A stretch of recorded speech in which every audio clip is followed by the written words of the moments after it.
Hello, everybody, and welcome to English with David, Class 2.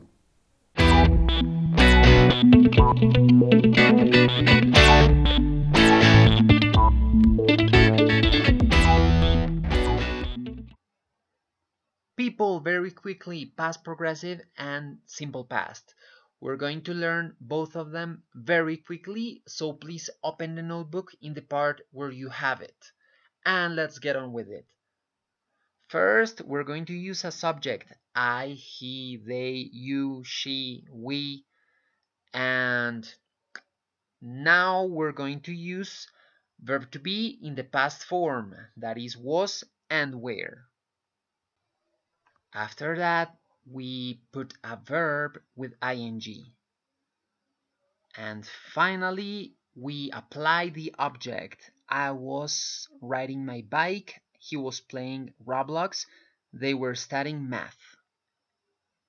What do you think, people? Easy or hard? Now let's move on to the other. Simple past. First, the subject, you, she, we. Then we use a verb in past. Remember that verbs in past change regarding if they are regular or irregular. Then the object. Example, you saw me, she interrupted him, and we arrived to school. That's pretty much how it works. Now, in order to use them together, as we saw in class, we can apply connectors in the middle.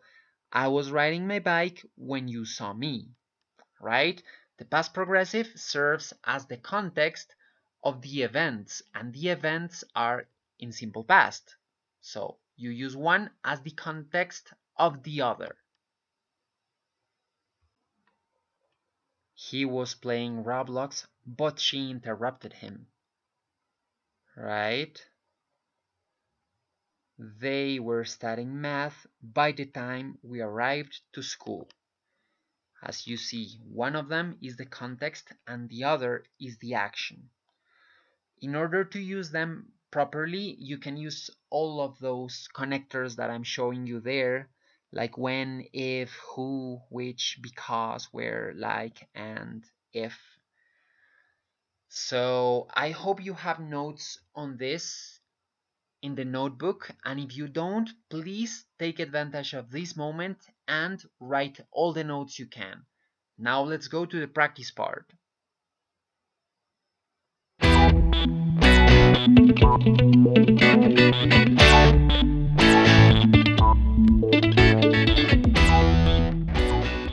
Okay guys, the practice part.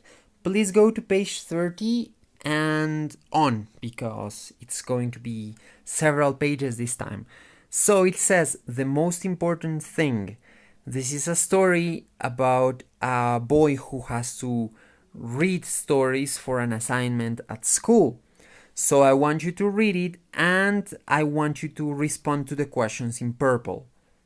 As soon as you finish that, I want you to go to this one, The Fox and the Cat.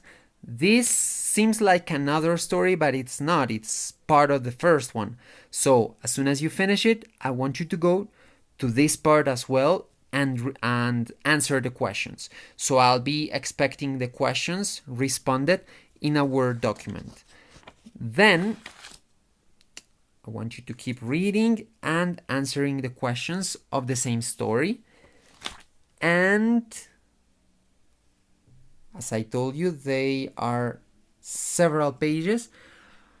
Finally, you go here, you respond this with true and false, and then you underline the reasons for each action. Finally, people, let's move on to the production part.